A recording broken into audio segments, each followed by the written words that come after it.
الحمد لله رب العالمين والصلاة والسلام على رسوله الكريم نبينا محمد وعلى آله وأصحابه أجمعين وعلى من تبعهم بإحسان إلى يوم الدين أما بعد கண்ணியத்திற்குரிய சகோதரர்களே, சென்ற முறை நபி ஸல்லல்லாஹு அலைஹி அவர்கள் பிறந்த அந்த அரபு நாடு, அந்த அரபு நாட்டில் வாழ்ந்து வந்த மக்கள் மார்க்க ரீதியாக ஒழுக்க ரீதியாக எப்படி இருந்தார்கள்?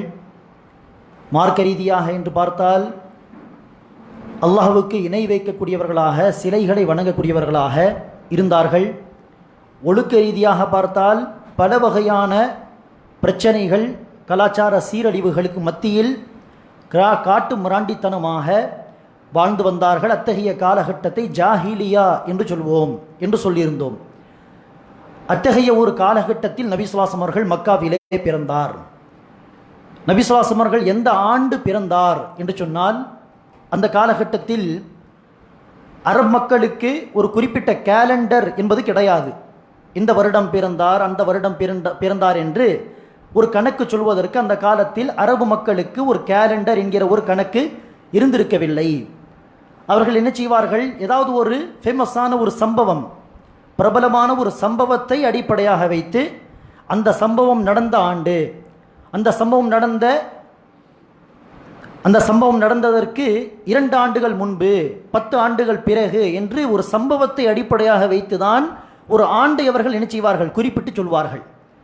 அத்தகைய பிரபலமான சில சம்பவங்களில் சொல்லப்போனால் மிக பிரபலமான, மிக முக்கியமான ஒரு சம்பவம் தான் யானை படை சம்பவம்.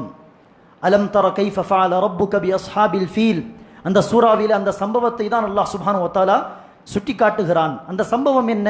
சுருக்கமாக சொல்வதாக இருந்தால், அப்ரஹா என்கிற ஒரு அரசன் இருந்தான் யமன் நாட்டிலே.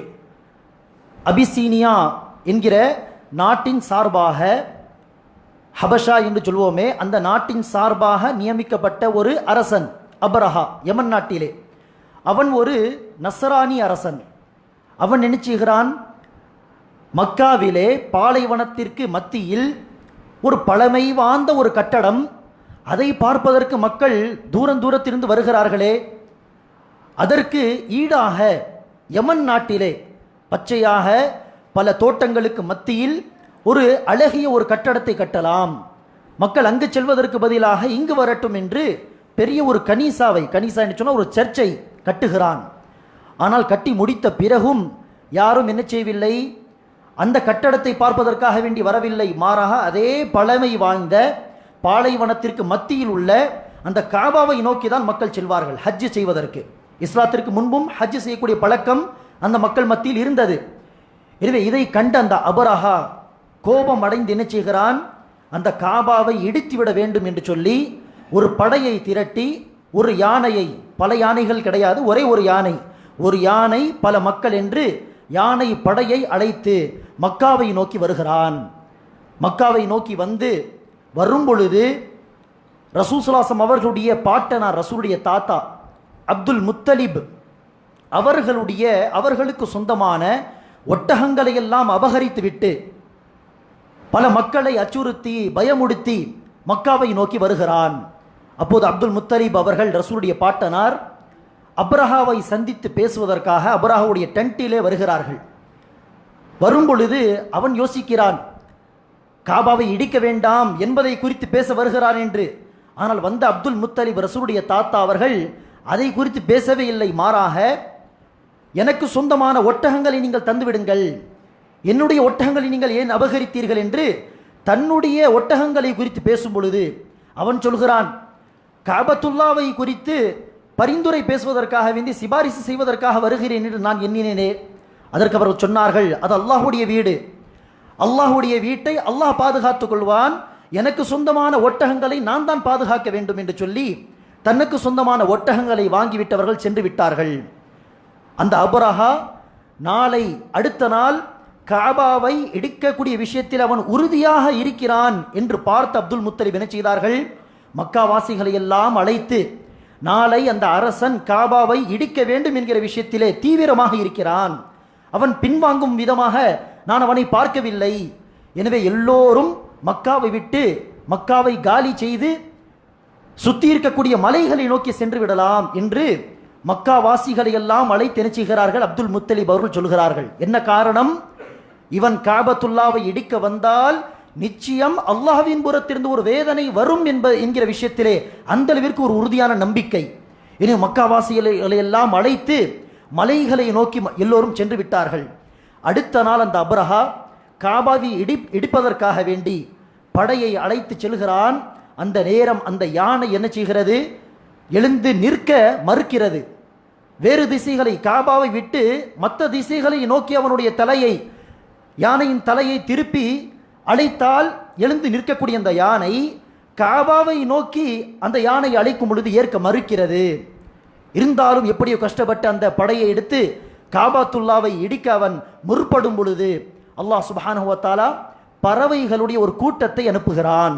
பொதுவாக மக்கள் அபாபீல் பறவை என்று சொல்வார்கள். அது அபாபீல் என்பது பறவையுடைய பெயர் அல்ல, பறவைகளின் ஒரு கூட்டத்தை அபாபீல் என்று சொல்வார்கள். பறவைகளின் ஒரு கூட்டம் என்பது அர்த்தம். எனவே அபாபீல் என்று பறவைகளின் ஒரு கூட்டத்தை எல்லாம் அனுப்புகிறான். அலகில் ஒரு சின்ன கல்லு, காலிலே 2 சின்ன சின்ன கற்கள் என்று அந்த கூட்டம் சின்ன சின்ன கற்களை கொண்டு வந்து அந்த படை மீது, அப்ரஹா மீது தூக்கி வீசுகிறது, எரிகிறது. அதன் விளைவாக தின்னப்பட்ட என்ன சொல்லுவாங்க, வைக்கோல் மாதிரி, தின்னப்பட்ட வைக்கோல் மாதிரி அந்த படையினர் மாறிவிட்டார்கள். அல்லாஹ் சுப்ஹானஹு வ தஆலா அந்த அளவிற்கு, அது அல்லாஹ்வுடைய சக்தி, அல்லாஹ்வுடைய ஆற்றல்.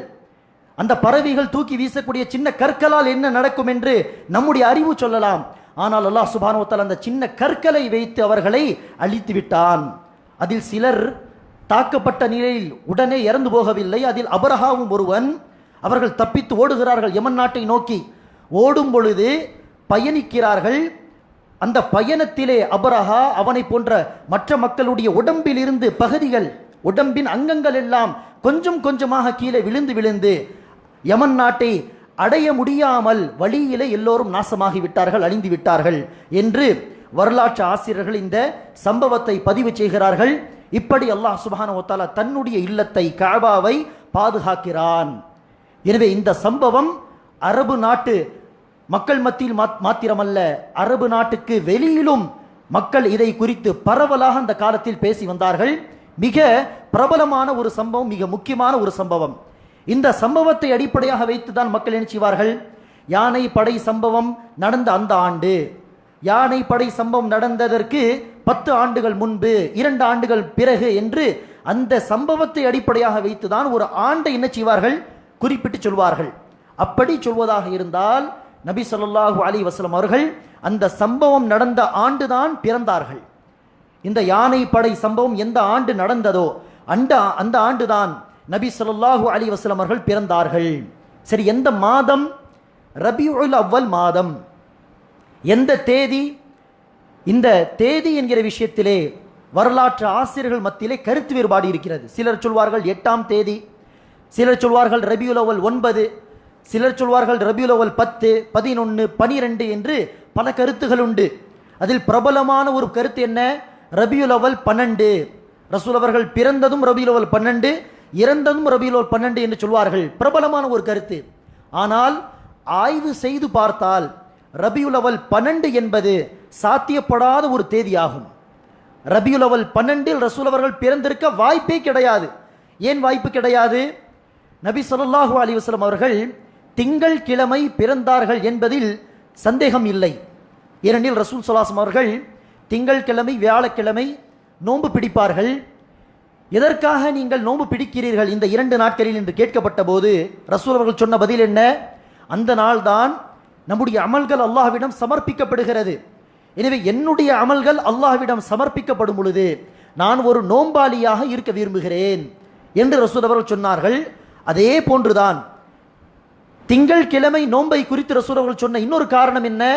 ரசூல் அவர்கள் சொன்னார்கள், அந்த நாள் தான் நான் பிறந்தேன், திங்கள் கிழமை நான் பிறந்தேன். எனவே அல்லாஹ்வுக்கு நன்றி செலுத்தும் விதமாக நான் ஒவ்வொரு திங்கள் கிழமை நோன்பு நோக்கிறேன் என்று ரசூல் அவர்கள் சொன்னார்கள். எனவே திங்கள் கிழமை தான் ரசூல் அவர்கள் பிறந்தார்கள் என்பதில் மாற்று கருத்தே கிடையாது. எனவே இப்போது ரசூல் அவர்கள் பிறந்த ஆண்டு இருக்கிறதே, யானை படை சம்பவம் நடந்த ஆண்டு, அது எப்போது நடந்தது? இப்போது 1442 ஹிஜ்ரி ஆண்டு. நபி ஸல்லல்லாஹு அலைஹி வஸல்லம் அவர்கள் ஹிஜ்ரத் செய்த ஆண்டை அடிப்படையாக வைத்து 1, 2 என்று ஆரம்பித்து இப்போது 1442வது ஆண்டாக இருக்கிறது. நபி ஸல்லல்லாஹு அலைஹி வஸல்லம் அவர்கள் ஹிஜ்ரத்துக்கு முன்பு 50 வருடங்கள் முன்பு பிறந்தார்கள். எனவே அந்த ஆண்டு ரபியுல் அவல் மாதம் 12ஆம் தேதி திங்கள் கிழமையில் வருமா என்று ஆய்வு செய்து பார்த்தால், கணக்கிட்டு பார்த்தால் வர வாய்ப்பே கிடையாது என்று ஆய்வாளர்கள் சொல்கிறார்கள். எப்படி கணக்கிட்டு பார்த்தாலும் முஹர்ரம் மாதம் 30, அடுத்த மாதம் 29, அல்லது முஹர்ரம் மாதம் 29, அடுத்த மாதமும் 29 என்று எப்படி கணக்கிட்டு பார்த்தாலும் நபி ஸல்லல்லாஹு அலைஹி வஸல்லம் அவர்கள் பிறந்த அந்த ஆண்டு இருக்கிறதே, யானை படை சம்பவம் நடந்த ஆண்டு, அந்த ஆண்டு ரபியுல் அவல் மாதத்தில் 12ஆம் தேதி திங்கள் கிழமையில் வர வாய்ப்பே கிடையாது. மாறாக ரசூல் அவர்கள் இறந்த ஆண்டு இருக்கிறதே, அப்போது ரசூல் அவர்கள் இறந்த நாளும் திங்கள் கிழமைதான், தேதி ரபியுல் அவல் 12, அது ஓகே, அது கரெக்ட். ஆனால் ரசூல் அவர்கள் பிறந்த ஆண்டு இருக்கிறதே, அதில் ரபியுல் அவல் மாதம் 12ஆம் தேதி திங்கள் கிழமை வர வாய்ப்பே கிடையாது. 8 அல்லது 9, அதிலும் 9 என்பதுதான் சிறந்த கருத்து என்று ஆய்வாளர்கள் சொல்கிறார்கள். எனவே அந்த அடிப்படையில் நபி ஸல்லல்லாஹு அலைஹி வஸல்லம் அவர்கள் பிறந்த தேதி என்ன? ரபியுல் அவ்வல் 9, யானை படை சம்பவம் நடந்த ஆண்டு. ஆங்கில அடிப்படையில் சொல்வதாக இருந்தால் 571, 571, ஏப்ரல் மாதம் 20 அல்லது 22, இரண்டில் ஏதாவது ஒரு தேதி, ஏப்ரல் மாதம் 20 அல்லது 22, 571 நபி ஸல்லல்லாஹு அலைஹி வஸல்லம் அவர்கள் பிறந்த இங்கிலீஷ் டேட். நபி ஸல்லல்லாஹு அலைஹி வஸல்லம் அவர்கள் பிறந்த குடும்பம் கோத்திரம் எது என்று சொன்னால், நபி ஸல்லல்லாஹு அலைஹி வஸல்லம் அவர்கள் பனு ஹாஷிம் என்கிற குடும்பத்தில் பிறந்தார்கள். இது எந்த கோத்திரத்தை சார்ந்த குடும்பம் என்று சொன்னால், குரைஷ் கோத்திரத்தை சார்ந்த குடும்பம். குரைஷ் என்பது ஒரு கோத்திரம், அந்த கோத்திரத்தில் பல குடும்பத்தினர்கள் இருப்பார்கள். அதில் ஒரு குடும்பம் ரசூலுடைய குடும்பம் பனு ஹாஷிம், பனு அப்துல் முத்தலிப், பனு அப்துல் ஷம்ஸ், பனு நௌஃபல் என்று பல குடும்பங்கள். அந்த குடும்பங்களில் ரசூல் அவர்கள் பிறந்த குடும்பம் பனு ஹாஷிம். ரசூலுடைய கோத்திரம் குரைஷ் கோத்திரம். அந்த கோத்திரம் இஸ்மாயில் அலைஹிஸ்ஸலாத்து வஸ்ஸலாம் அவர்களுடைய சந்ததியில் வந்த கோத்திரமாகும். நபி ஸல்லல்லாஹு அலைஹி வஸல்லம் அவர்கள் இதை குறித்து ஒரு ஹதீஸிலே சொல்கிறார்கள், அல்லாஹ் சுப்ஹானஹு வ தஆலா நபிமார்களை அனுப்புவதற்காக இப்ராஹிம் அலைஹிஸ்ஸலாம் அவர்களை தேர்வு செய்தான். இப்ராஹிம் அலைஹிஸ்ஸலாம் அவர்களில் அவர்களுடைய 2 பிள்ளைகள் இஸ்ஹாக், இஸ்மாயில், இந்த இருவரில் அல்லாஹ் இஸ்மாயில் அலைஹிஸ்ஸலாம் அவர்களை தேர்வு செய்தான்.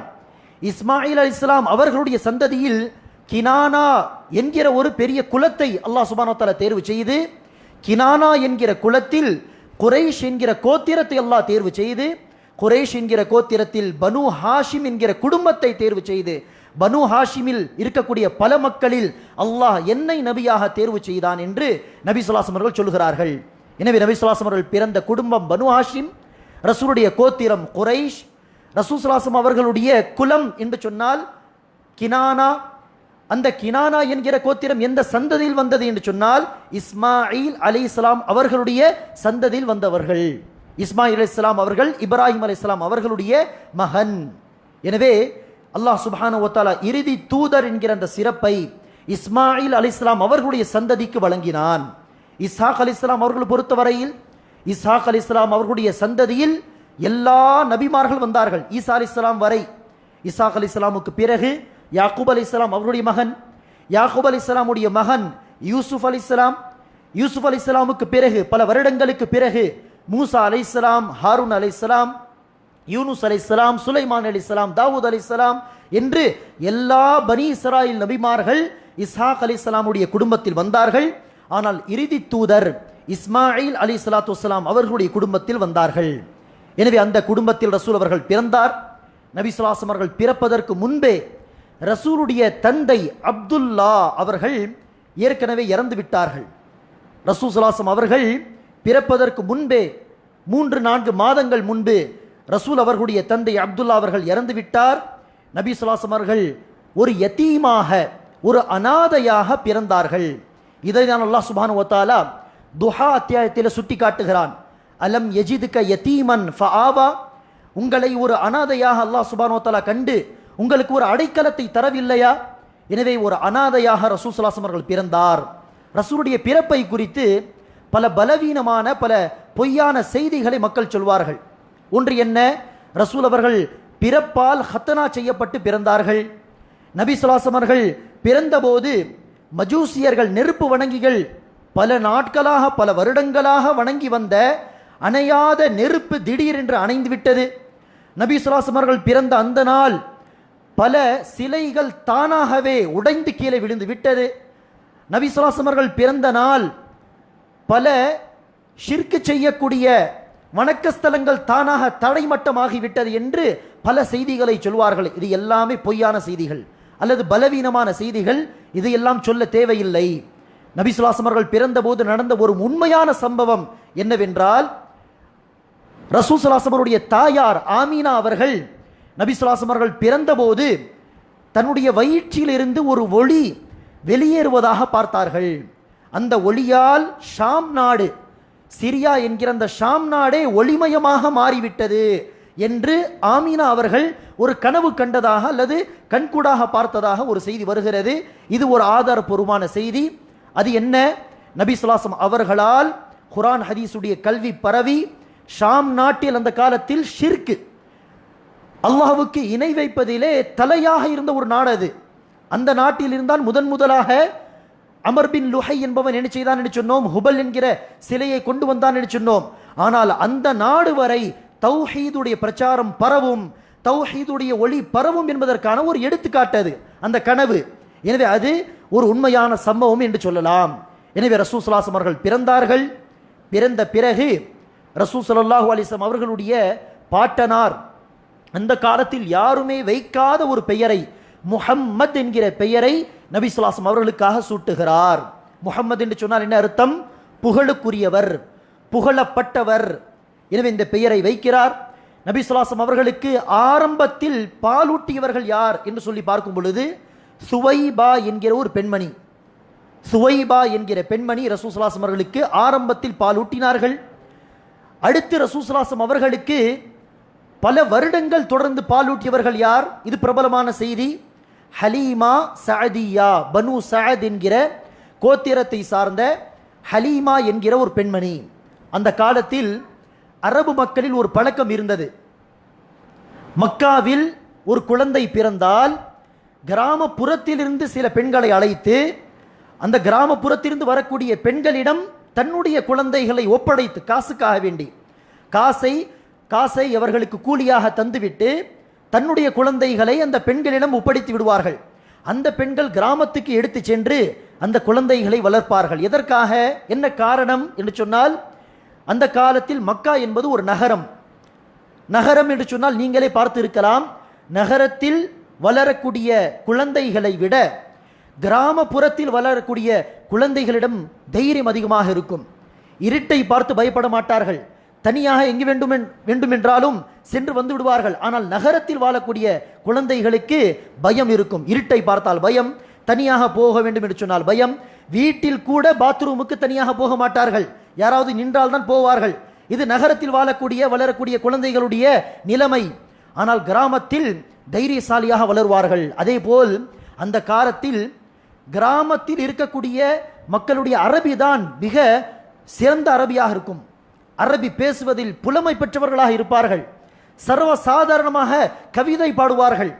எனவே நல்ல மொழி வர வேண்டும், தைரியம் வர வேண்டும் என்று பல காரணங்களை அடிப்படையாக வைத்து நகரத்தில் தன் குழந்தைகளை வளர்க்காமல் ஆரம்பத்திலே சின்ன குழந்தையாக சிறு பிள்ளையாக இருக்கும் பொழுது சில ஆண்டுகள் 5-6 ஆண்டுகள் கிராமத்திலே வளர்க்க விடுவார்கள்.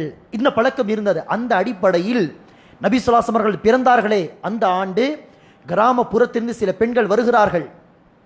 பனு சஅத் என்கிற கோத்திரத்தை சார்ந்த சில பெண்கள் வருகிறார்கள். அப்போது ஹலீமா என்கிற பெண்மணியும் ஒட்டகத்திலே சவாரி செய்தவர்களாக வருகிறார்கள். வரும் பொழுது அந்த ஒட்டகம், ஹலீமா அவர்களுடைய ஒட்டகம் வயோதிகம் அடைந்த ஒரு ஒட்டகமாக, வேகமாக ஓட முடியாமல் மெல்லமாக நடந்து வரக்கூடிய ஒரு ஒட்டகமாக இருந்தது. தாமதமாக மக்காவை வந்து அடைகிறார்கள். இவர்கள் வந்து அடைவதற்கு முன்பே எல்லா கிராமப்புறத்திலிருந்து வந்த பெண்மணிகள் எல்லாம் மக்காவில் நுழைந்து வீடு வீடாக கதவு தட்டி, குழந்தை இருந்தால் தாருங்கள் வளர்த்தி தருகிறோம் என்று சொல்லி வீடு வீடாக கதவு தட்டி எல்லா சின்ன பிள்ளைகளையும் வாங்கிவிட்டார்கள். யாரும் என்ன செய்யவில்லை? எங்கள் நபி முஹம்மது ஸல்லல்லாஹு அலைஹி வஸல்லம் அவர்களை வாங்கவில்லை. ஏன்? ஒரு அனாதை யத்தீமுக்கு என்ன காசு தருவார்கள்? காசு வருமோ இல்லையோ என்று நபி ஸல்லல்லாஹு அலைஹி வஸல்லம் அவர்களை யாரும் வாங்கவில்லை. காசு பணத்திற்காக எல்லோரும் மற்ற பிள்ளைகளை எல்லாம் வாங்கி சென்று விட்டார்கள். கடைசியாக தாமதமாக வந்த ஹலீமா அவர்களுக்கு நபி ஸல்லல்லாஹு அலைஹி வஸல்லம் அவர்களை தவிர யாரும் கிடைக்கவில்லை. இருந்தாலும் யத்தீம் இருந்தாலும் ஏதாவது காசு கிடைக்கட்டுமே என்று ரசூல் ஸல்லல்லாஹு அலைஹி வஸல்லம் அவர்களை வாங்கிவிட்டு இவர்கள் திரும்பி தன்னுடைய வீடை நோக்கி செல்கிறார்கள். அப்போது அவர்கள் சொல்லுகிறார்கள், நாங்கள் முஹம்மதை வாங்கி கிளம்பினோம், என்னுடைய ஒட்டகத்திற்கு திடீரென்று எங்கிருந்து அந்த சக்தி வந்தது என்று தெரியவில்லை. திடீரென்று சக்தி வந்து வேகமாக ஓட ஆரம்பித்து விட்டது. எல்லோரும் பின்னால் சென்று விட்டார்கள். நாங்கள் முன்னதாக பனு சாதை அடைந்து விட்டோம், நம்முடைய ஊரை அடைந்து விட்டோம். நாங்கள் போகக்கூடிய அந்த சமயத்தில் வெயில் படக்கூடாது என்பதற்காக நமக்கு மேல் ஒரு மேகம் வந்து கொண்டு இருந்தது என்றெல்லாம் சொல்கிறார்கள். இது ஆதாரபூர்வமான செய்தி. இது அல்லாஹ் சுப்ஹானஹு வ தஆலா ரசூலுக்காக தந்த அற்புதங்கள், முஅஜிசாத்துகள் என்று சொல்லலாம். எனவே கூட ஒரு மேகம் வந்தது, வேகமாக அந்த ஒட்டகம் ஓடியது, பாலே கொடுக்காத ஆடு திடீரென்று பால் கொடுக்க ஆரம்பித்தது என்று பல சம்பவங்களை ஹலீமா சஅதியா அவர்கள் அறிவிக்கிறார்கள். பிற்காலத்தில் ஹலீமா அவர்கள் இஸ்லாத்தையும் தழுவினார்கள். எனவே இப்படி பல அற்புதங்கள் நடந்தன. நபி ஸல்லல்லாஹு அலைஹி வஸல்லம் அவர்களை வாங்கிய உடன் நபி ஸல்லல்லாஹு அலைஹி வஸல்லம் அவர்களுக்காக வேண்டி அல்லாஹ் சுப்ஹானஹு வ தஆலா அந்த குடும்பத்திற்கே பரக்கத்தை தந்தான். ஹலீமா சஅதியா அவர்களும் சொல்கிறார்கள், என்னுடைய சொந்த பிள்ளைக்கு பால் ஊட்டுவதற்கு எனக்கு பால் இருக்காது. சில சமயம் பால் இல்லாமல் என்னுடைய குழந்தை அழும். ஆனால் முஹம்மதை வாங்கி வந்த பிறகு முஹம்மதும் என்ன செய்வார்கள்? தாராளமாக பாலை குடிப்பார்கள். என்னுடைய பிள்ளைகளுக்கும் நான் பாலூட்டுவேன். பாலூட்டக்கூடிய விஷயத்தில் பிரச்சனையே இருந்திருக்கவில்லை என்று சொல்லுகிறார்கள். இது எல்லாமே ரசூலுக்காக வேண்டி அல்லாஹ் கொடுத்த பரக்கத்துகள். நபி ஸல்லல்லாஹு அலைஹி வஸல்லம் அவர்கள் அந்த ஹலீமா சஅதியா அவர்களிடம் ஏறத்தாழ 5 அல்லது 6 வருடங்கள் அந்த இடத்திலே வாழ்ந்து வந்தார்கள். ஹலீமா சஅதியாவிடம் பால் குடித்து வந்தார்கள். அந்த நேரம் ஹலீமா சஅதியாவிடம் வளர்ந்து வந்த அந்த காலகட்டத்தில் மிக முக்கியமான ஒரு சம்பவம் நடந்தது. அந்த சம்பவத்திற்கு பிறகு ஹலீமா சஅதியா அவர்கள் பயந்து முஹம்மது ஸல்லல்லாஹு அலைஹி வஸல்லம் அவர்களை கொண்டு வந்து அவருடைய தாயார் ஆமீனாவிடம் ஒப்படைத்து விட்டார்கள். அந்த சம்பவம் என்ன என்பதை இன்ஷா அல்லாஹ் நாளை பார்க்கலாம்.